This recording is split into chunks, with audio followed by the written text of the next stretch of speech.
Coming up on Double Take Sports Talk, we will update you with headlines and news, matchups to start off the week in the NBA. That is next.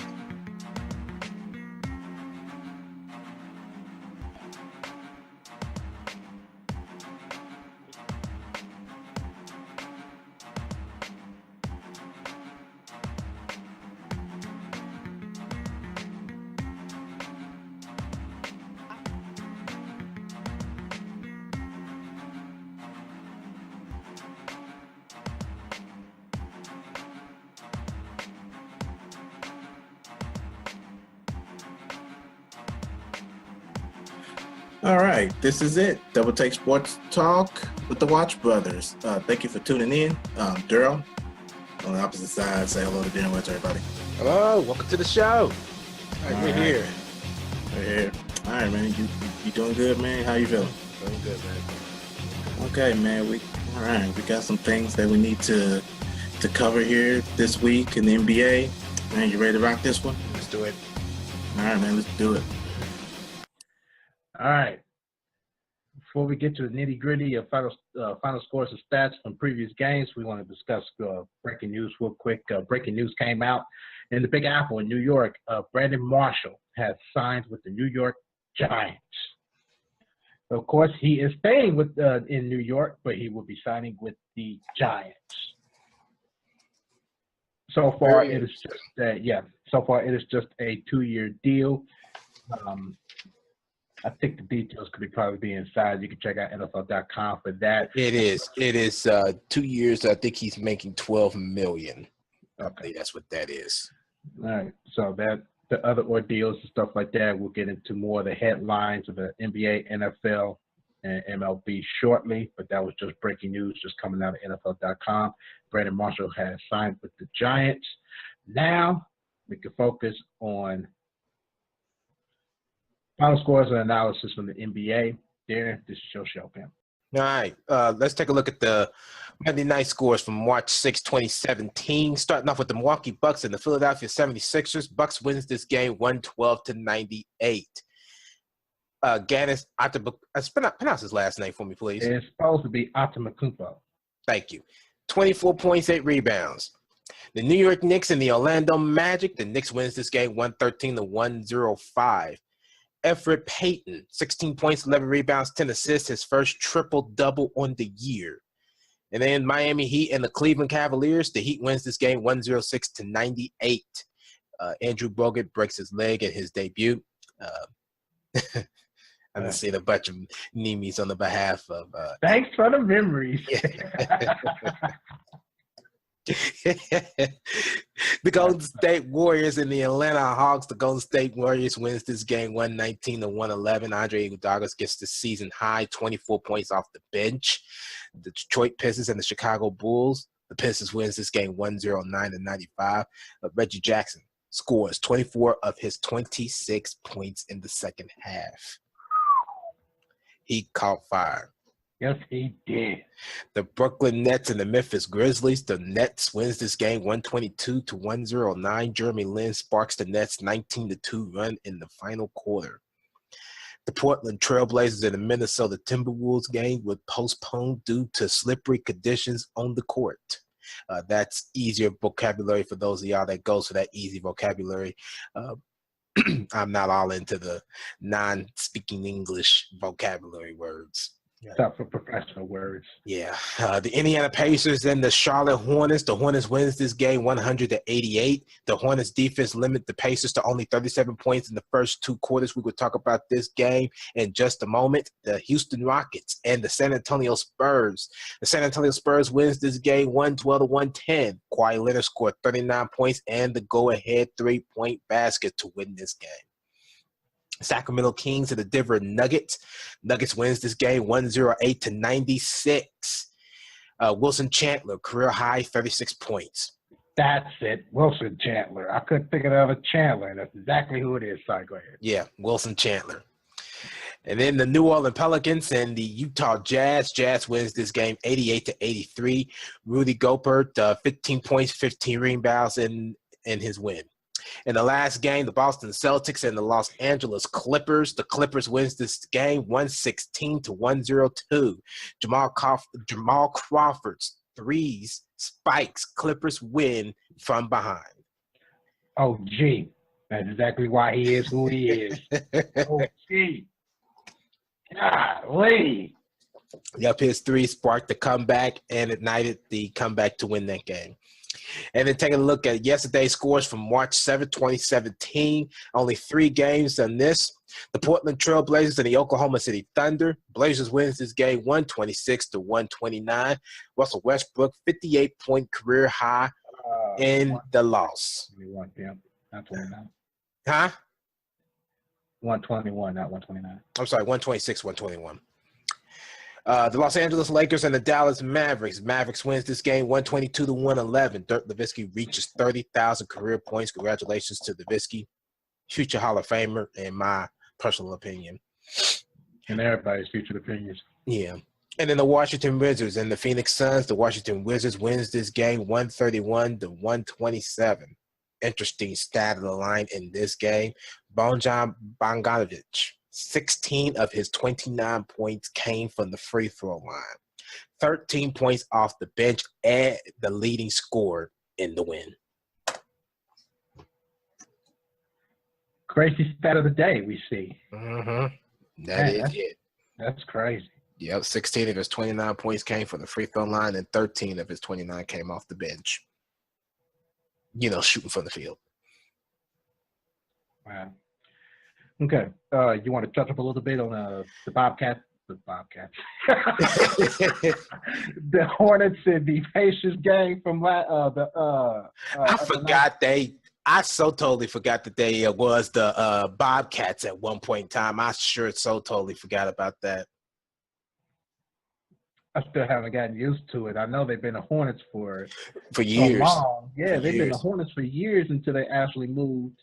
Until they actually changed their mascot back to the Hornets. Yeah, I think that's what it should have been in the first place. I only know why New Orleans had that in the first place. Well, because they moved. Oh, that's right. Then they had from basketball back to Charlotte. Mm-hmm. So that's when it was called Bobcats until. Yeah, because they had moved. I believe they moved to New Orleans, and that's where they just kept the name, the Hornets, and then that's when everything switched back to Charlotte. Yeah. Jordan wasn't allowing that, man. If he was going to be an all-over team, man, he wants a basketball team. Yeah, no kidding. Okay, take a brief look at here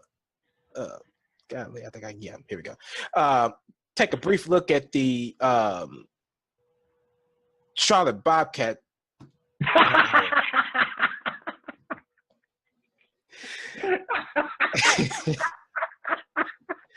Here we go. This is not gonna end for us. It's not. This is gonna end for us. This is the torture of the day for us. Taking a look at the Charlotte Hornets game from the other night against the Indiana Pacers. They was coming off a win against the Atlanta Hawks after Glenn Robinson III hit that game winning, the go-ahead basket to win that game. Taking a look at last night's stat lines for the – actually, I'm not even going to look at the – nope, not even going to do that. Here we go. This is what I want to look at right here. Charlotte's biggest lead was 24 points. Pacers only had 2. Fatigue played a big role in this game. It played a big role. 27 points in the first quarter. Charlotte wins the first quarter. Charlotte won the second quarter. Pacers won the third quarter. Charlotte won the fourth quarter. It was just Charlotte all the way. Pacers shot 40%. Here we go. 40% for the three-point line, 12 for 30. This right here was something that they did not need to happen, particularly being this right here, 11.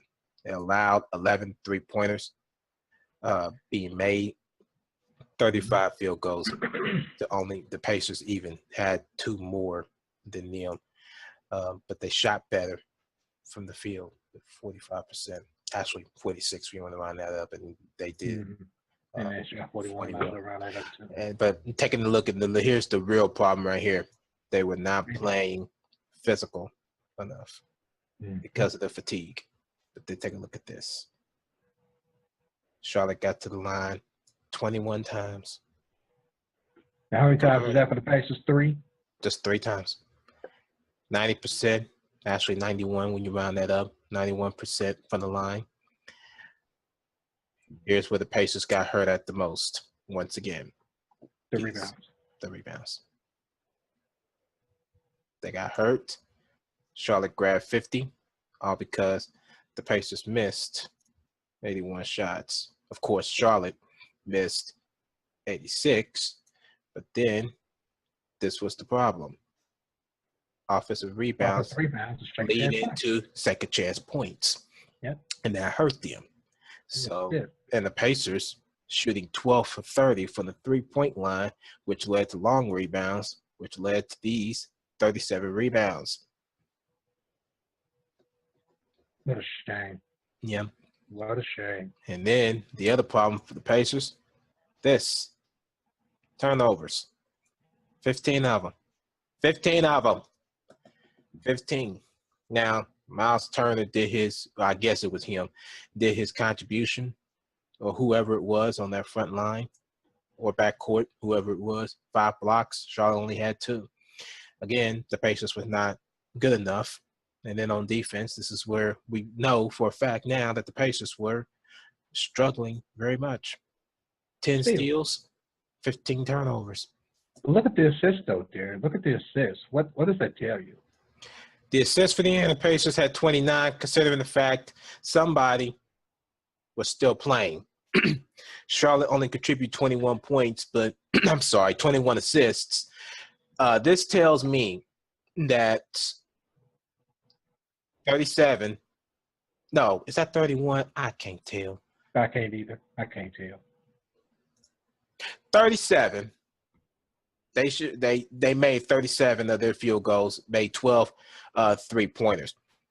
They still distribute the ball pretty well. They did catch Charlotte sleeping at most of the times because Charlotte is not one of the greatest teams in the NBA. So one of the greatest defensive teams in the NBA. I'll put it more like that. Yeah. In the aspect of with Charlotte just trying to actually playing their best offense.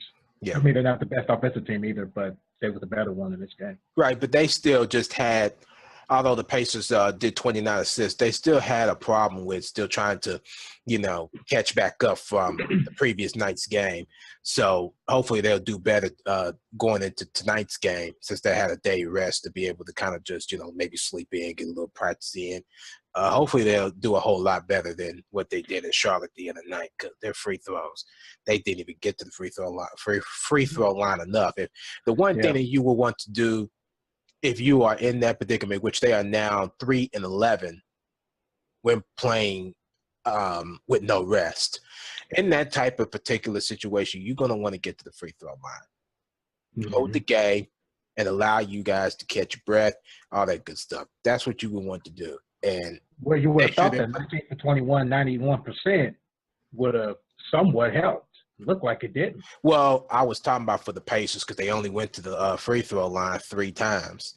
I was talking about for the Pacers that they would need to be able to draw more physical contact to be able to get to the free throw line to hold the game. Now, I see what you're saying because they went to the line 21 times, but Charlotte's a good free throw shooting team, which is the reason why they could not capitalize off of that. I was talking about that with Atlanta. Atlanta, on the other hand, they needed to foul Dwight Howard in order for them to get him to the free throw line to keep missing those free throws. Charlotte is a good free throw shooting team. You cannot let them get to the free throw line. Yeah, I agree. But see, this is my thing about that, though. I completely agree with what you're saying. But what I'm saying is that for the Wizards, the Hornets to go to the free throw line 21 times, that should have enabled the Pacers to at least gain some kind of momentum, especially as if they was, a fatigued team. And that's exactly what they were. But if the Pacers are now creating contact and actually getting to the foul line, they could have actually came back into that game. Now, who knows? That 2 for 3 for free throw shooting, that could have came in the second half alone. That could have stretched the game out, but it didn't. But with the Hornets going to the line 21 times, that should at least help the Pacers build some kind of momentum, even though they lost by 12. And the biggest lead was 24, and they almost cut their lead to half. Well, I think that kind of just brung them down because they kept hitting those free throws. It brung them down because they was hitting free throw at the free throw at the free throw at the free throw, and that brung them down. And I felt like they should have been going to the free throw line to stretch the game out a little bit. Stretch the game out, and that's what I would do if I was in that type of predicament. Even though that I'm worn out, I'm going to still try to at least get some physical contact, get me to the free throw line, let the teammates rest a little bit, stretch the game out a little bit, and be done with it. That's what I would. Yeah, they got a 10-second free throw routine before they shoot the ball. Utilize it. Utilize that. You can use every little bit. Those 10 seconds. Yeah, you can utilize all of that. Utilize every little bit of it. Shoot. That's what I would have did. I mean, if I was the Pacers, I would have been on the airplane drinking Gatorade all the way through. Me too, dear. I would have been drinking something. Oh yeah, no doubt. No doubt. Coffee and Gatorade, pimp. Yeah. Okay, that is we took a look at some of the scores from other previous games. We also took a brief breakdown of what happened in the Pacers' loss versus the Hornets. Now we're going to shift our focus as we still speak of the Pacers. We are going to actually do a preview analysis for tonight's game against the Detroit Pistons. Of course, as we just mentioned, the Pacers had just came off a loss to the Hornets, and the Pistons are coming off a win. So now the momentum shifts, in my honest opinion, shifts to Detroit. It shifts to Detroit due to the Pacers having back-to-back games, the rest, and now that they're able to kind of catch up a little bit, Detroit still has the opportunity to still wear them down. They still have that chance. Now, I'm not saying that it's probably going to work to perfection because the Pacers did have that rest in between time, and now that they're back home from the road trip, this enables the Pacers to actually try to rejuvenate themselves, like you said, in the aspect of just trying to catch up on rest. Yeah. So even though that the Pacers have struggled in that back-to-back, not struggled, but they did let the lead slip, a pretty chunk lead against Atlanta, and then for them to actually get lost by 12 points to the Hornets, Paul George has still, brought that high-power offense to the Pacers that has enabled the Pacers to have some kind of momentum. But if they actually need that kind of momentum, they need him tonight to actually play his game. So with that being said, I want to take a look real quick at the projected starters for tonight's games. Of course, these are projected starters. Of course, everything could change. Anything could change up to this point. For the Pistons, you've got Reggie Jackson and Kentavious Caldwell-Pope as the 1 and 2, Marcus Morris as the 3, John Lord and Andre Drummond as the 4 and 5. And for the Pacers, you have Jeff Teague and Paul George as the 1 and 2, C.J. Miles as the 3, Thaddeus Young and Miles Turner as your 4 and 5. Many of the switching of the starting lineup has really also affected the Pacers too. So that plays a big role with injuries, and fatigue and stuff like that too. So that's a big role. Yep. Injuries to report. The Pacers have absolutely none to report. And the Pacers, of course, LaVoy Allen, he is questionable with a sore left knee. As of right now, Nate McMillan is listening to the athletic trainers, and he is listening to he's listening to LaVoy Allen himself as of when to play and when he wants to be inserted, when he wants not to be inserted. So do you actually think that LaVoy Allen has a chance that he's actually going to play tonight? I don't think he'll probably play tonight. I don't think so either. But we'll see. We'll see. All right. The last meeting, Saturday, February 4th. 2017, with Thaddeus Young out with a wrist injury, that's when LaVoy Allen showed up in Thaddeus Young's absence. He had 18 points and grabbed 11 boards to help the Pacers win 105 to 84 at Bankers Life Fieldhouse. That win gave them the 6th consecutive win, which was their longest of the season at that time. Paul George had led all scorers with 21 points and had 4 dives, well, 4 assists, let's put it like that, knocking down 9 for 14 shots in the winning effort. News to note, Detroit has dropped 4 straight games at Bankers Life Fieldhouse. That also include that February 4th loss. The Pacers are looking to sweep the season series for just the 3rd time in the history of the 2 franchises. I'm sorry to say this, but let that have been the 2003-2004 Detroit Pistons. This would have been a whole opposite of the Pistons and the Pacers. Yep. Going in out there. Mm-hmm. Rakeem Christmas and Pistons guard Michael, trying to get this last name,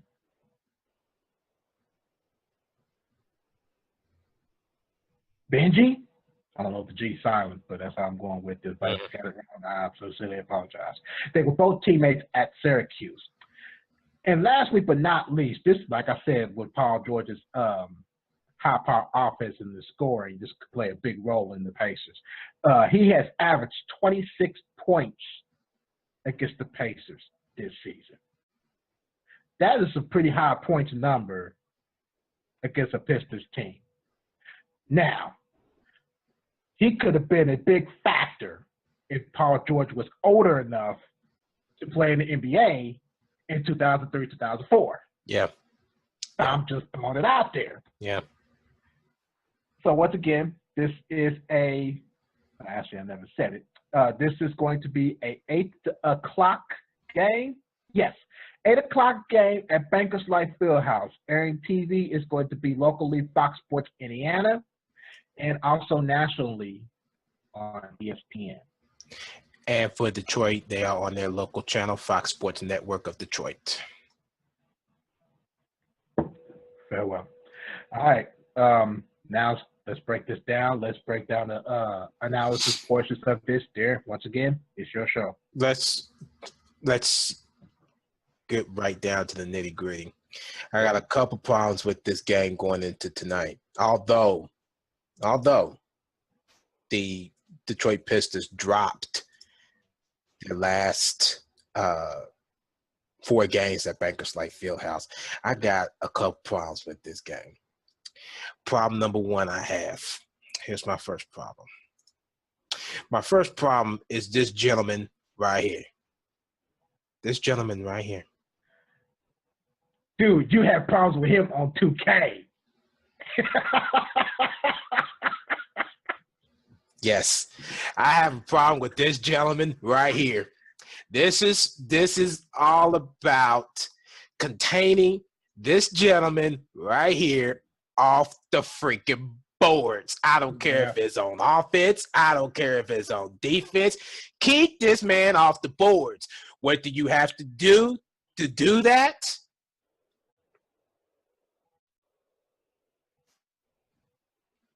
Here's what you got to do to stop that. Wow, really? Wow. There you go. This is what you need to do. Boost this up. Boost this up. Continue to let this stock go down. Keep this going down. And when you have the opportunity, let this man right here, Marcus Morris, get right here. I guarantee you that man himself will boost that down. He ain't the only one, Pimp. He ain't the only one. I know he's one of them. He's another one. Yep, that's the main one right there. He's another one. Marcus Morris. These two, keep fouling them. Yeah. Get them to the free throw line. Let this percentage go down. If you do that, this is what will happen. Get me out of here. Do that, this is what will happen. This right here. This right here, back February 4th, with the Pacers winning 84-105, this number is going to always be that. Yep. As long as they stay like this. But see, I have a problem also with when you said about Marcus Morris going to the free throw line. Marcus Morris is a better free throw shooter versus Andre Drummond. So I would rather for the Pacers to foul Andre Drummond more versus Marcus Morris. Just because in a key situation, who's going to handle that pressure more better? Marcus Morris or Andre Drummond? Marcus Morris would. So I would rather have the Pacers foul Andre Drummond versus Marcus Morris. During the first 3 quarters of this game, yes, foul Marcus Morris. I definitely would go with that. But when it comes down, if this happened to be a close game, Andre Drummond. Andre Drummond. Really? That's very interesting. Yes. Because I have the opposite. It's not even the opposite. If it's in a close game situation, I would want both of them fouled. In my personal opinion, I want the both of them fouled, and I want the both of them to go to the free throw line. I do not want the backcourt to take over this game, to go to the free throw line. I want Andre Drummond and Marcus Morris for 2 reasons. 1, of course, they are not the greatest free throw shooters. And 2, even though Marcus Morris is the better free throw shooter than Andre Drummond, in the last few minutes of that game, I would rather put that man on the free throw line than let them run a play for either one of the 2 of them to 1, grab an offensive rebound, or 2, tip it in. Now, get these 2 gentlemen to the free throw line. I want them to put them to the test. I want them to be able to knock down free throws when it counts. I don't want to depend on them to be able to run the play on the NBA court and then win the game off of not shooting a free throw. Take that chance. I'll take that risk. Put both of them on the free throw line. Put both of them on the free throw line. That's just me. That's just me. We'll take a look at the stat line for both Andre Drummond and Marcus Morris. If it's important, if this happened to come out to be a close game, we're going to take a look at both of their stat line. And we're specifically going to point out Marcus Morris and Andre Drummond when it comes down to the end of the game, a close one at that, because free throws is going to play a pivotal role in Detroit if it came down to that. The problem is the Pacers. They can't afford to keep going to the free throw line in the final minutes of the game. Can't keep doing that. No, I agree. That I agree with. My thing is that if Pacers want to win this game, they need to dominate. They need to put on their number 1 defense charm like they're supposed to and outpower the Detroit Pistons like they did the last 2 games. Yeah, we'll see. We'll see how that works out. We'll see how that works out. Because I just have a problem. I'm just not so very confident about the Pacers going to the free throw line, but I am confident about Detroit going to the free throw line as long as it is Andre Drummond and Marcus Morris. Take that risk. They're going to be worn out. They're going to be worn out, and they're going to be tired, and there's no way they're probably going to be able to handle it. Well, see, that's what I'm saying. I would have rather for the Pacers to foul Andre Drummond versus Marcus Morris, because Marcus Morris could probably answer to that test versus Andre Drummond. They need to put Andre Drummond to the test here if it came down to the close game. Andre Drummond. That's just me, man. That's just me. I'm sorry. That's a good one. That's a good one. That just needs to be shown that he could be in the clutch when it comes down to free throws, not as a dominant paint defender and rim protector and the best snatching rebounds and Dwight Howard there. Yeah, we'll see. We shall see. We shall see. All right. Last portion of this, Darren, we got the analysis. We broke everything down. We gave you previews and analysis of everything of the Pacers and the Pistons. Darren, let's see if we can agree. What you got? Even though I have a problem with the Pacers being able to keep Andre Drummond and Marcus Morris off the boards, I think the Pacers has the winning formula to actually win this game. So I'm going to go ahead and go with the Pacers in this game. Mm-hmm. So do I, Darren. So do I. They already won at the Powers too, and the Pacers have also won at home again. That don't mean they can also win again at home, and I believe that the Pacers can win at home again against a team like the Detroit Pistons that only has one dominant guy as a rim protector and a rebounder. We can easily shut that down. In a case, maybe, but I believe that the Pacers can get the job done. I got them in this game also. There. Yeah, I got him. I'm gonna give him a shot again. Okay. All right. 8 o'clock game. Locally, Fox Sports Indiana, and nationally, ESPN at Bankers Life Fieldhouse. All right. Now it's time for our headlines. Take a look at our headlines from the NBA, NFL, and MLB. Of course, we mentioned it during the scores. Well, Darren mentioned it during the final scores. Dirk Nowitzki becomes the 6th player to join the 30,000-point club. And this was interesting, and I happened to watch the video of this. Dennis Schroeder got benched after having an argument with Dwight Howard. Specifically, I don't know what the argument was about. I don't know if that was a missed rotation on defense or a missed opportunity on offense. I don't know what that was about, but Dennis Schroeder did get benched. And to me, by looking at this, and haven't read anything, just seen the video, it seemed like to me that Dennis Schroeder had messed up pretty badly. Because I was getting ready to say, why not just bench the both of them? But apparently, it seems like that Dennis Schroeder got benched because he did mess up, pretty much messed up. But I can't actually put a finger on it. So I'm not even ready to actually go there. All right. The Lakers officially named Pelinka as general manager for the Lakers. So I guess that's Magic Johnson's ordeal, maybe. And lastly, but not least, in the NBA, Kemba Walker, Kawhi Leonard, named Players of the Week. All right. Good choices if you want my honest opinions. Good picks. Yeah. Okay. Let me do the baseball first, MLB first, because there's something I want to talk about in NFL real quick too. Yasui Puig, of course, had his house robbed during his spring training game. And coming to find out that it was, I want to say that they said over $170,000 worth of stuff. I want to say jewelry. Wow. Not 100% sure. He don't want to talk about it. So do you blame him? I don't blame him.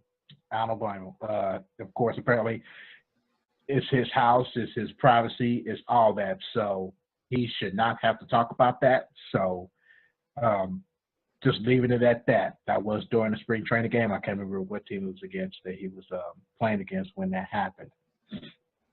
So, of course, all the neighbors and everybody else, they are keeping out close eyes, too. So police going to have to depend on surveillance cameras from all the neighborhoods. But in the meantime, I'm looking on here. I don't see it. Darren, your team plays today. That's a 1:05 tip-off, but I do not see my team on here, the Cubs. They're 1 day off. Yeah, they're 1 day off. So, of course, I see the White Sox. I don't give a crap about them. Wait, they didn't play. Did they play? Maybe they did. The Cubs. I thought the Cubs played. They played yesterday.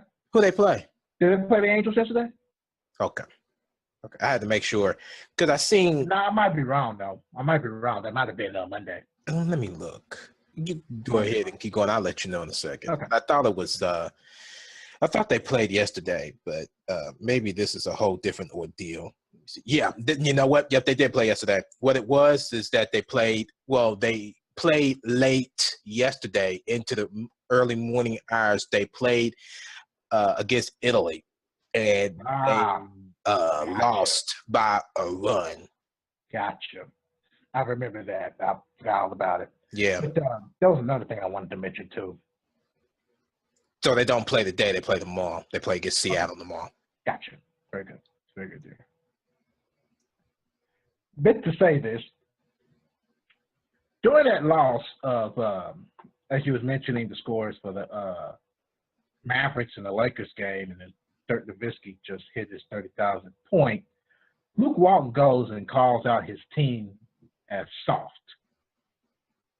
Let me just be real with you. First, let me have my coffee.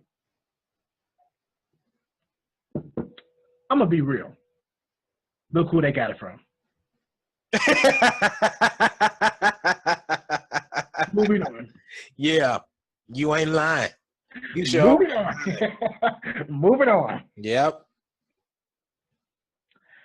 I want to go back to the breaking news segment that we had earlier today from the beginning of the show with Brandon Marshall signing with the New York Giants. Darren, I want to know from you specifically, what do you think with the combo of Eli Manning as a,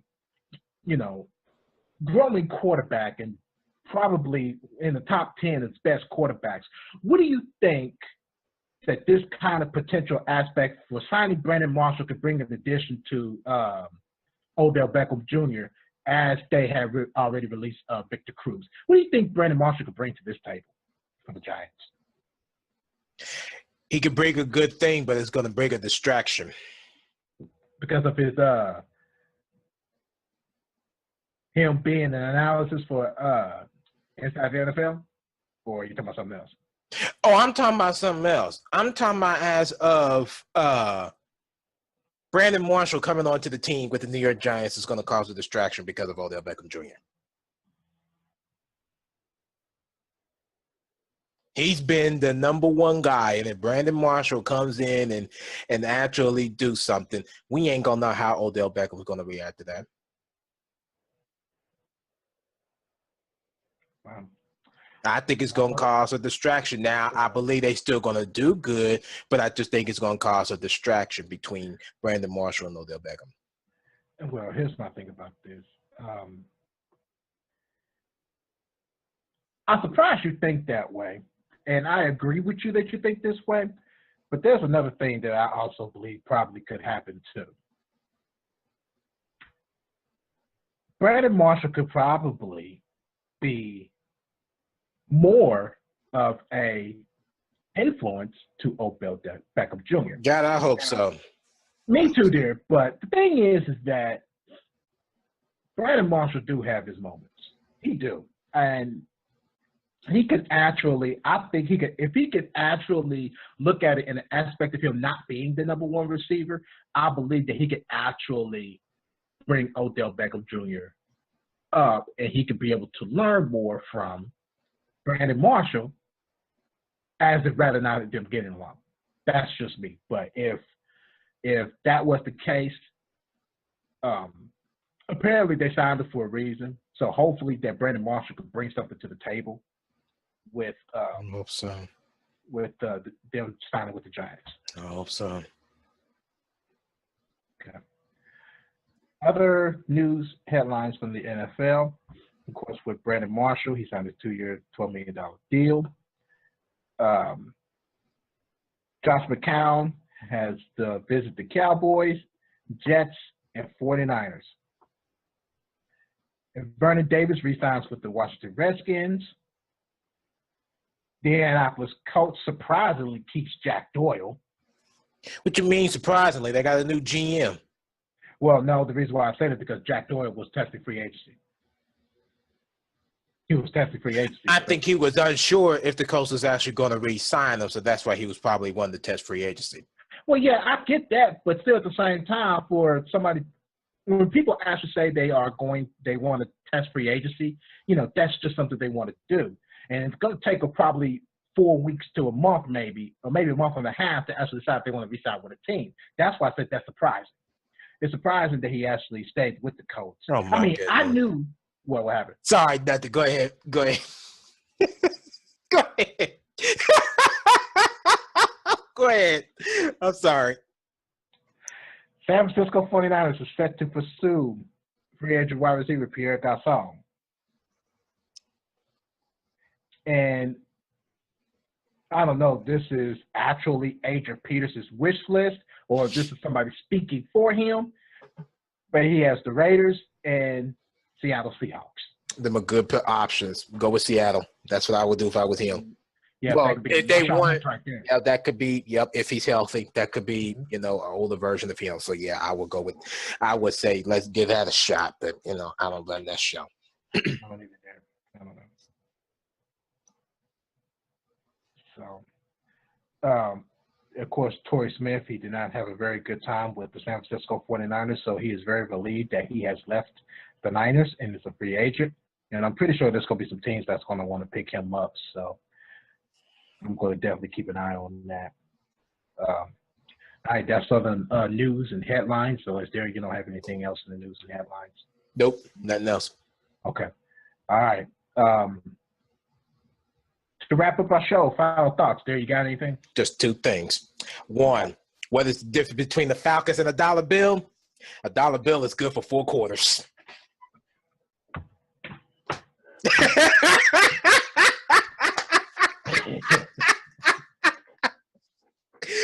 I've seen it, and that's what I was just laughing at. I'm like, I have to share that. That's the first thing.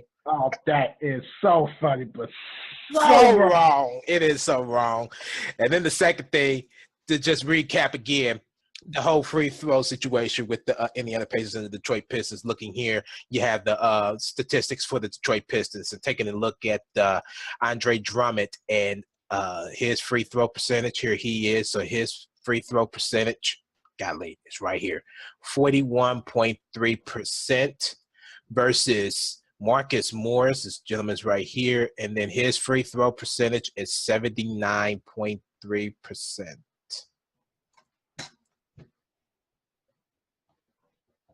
Andre Drummond to the line. Yeah, get them to the line, but I want both of them to go to the line. They last minute, they can handle it more better playing than they can standing still, concentrating with whales swimming in their stomach.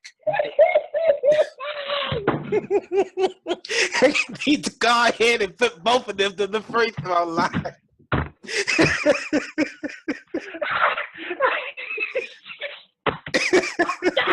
I'm done. You can talk for the rest of this time. I'm out of here. I am out of here. Oh, shoot. I am done with you.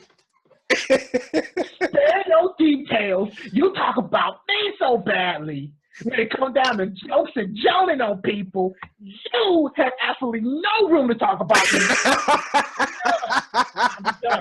I'm done. Uh-huh. You can't keep doing this. I'm done. I know. I am not going to allow this anymore. You don't want me. You don't allow me to do that. You ain't going to do this either. I'm done. Do it all the time. I do. That's why. I know. Think about you. That's why I do what I do. All right. If there's anything else, we're going to go ahead and wrap this up. That was another edition of Double Take Sports Talk. If you like what you see, give this video a thumbs up. How do you feel about today's show? You can comment on the comment section below, or you can always just throw a comment in there, just a piece of motivation of some sort, whatever it is. Just help yourself. We're here. But until then, I'm Darrell. Darrell's on the opposite side. Yep. I should just mute him, but I'm not going to do that. That's fine. Do what you got to do.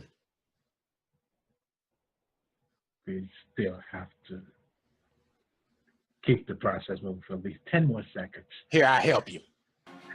Get yourself on another episode of Double Take Sports Talk. Until then.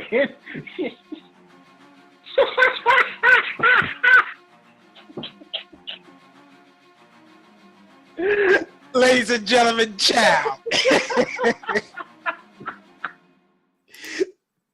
This is Double Take Sports Talk with the Watch Brothers. I'm Darrell Watts. If you enjoyed the podcast and would like to see more, check out our videos on YouTube. And while you're there, subscribe, like, and share our videos. We don't mind. We're also on the social media side where you can catch up on the latest news and developer stories and different stat information. Follow us on Twitter at DTST2414. Or you can follow me, Darrell, at Love University, and follow Darren also at Darren Watch 14.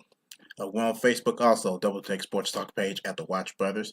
Darren's is Darren Watts on Facebook, and I am myself, Darrell Watts II on Facebook. We got the blog, Feature Critical Thinking and Analysis, so you can check that out at Double Take Sports Talk. Blogspot.com. Thanks again.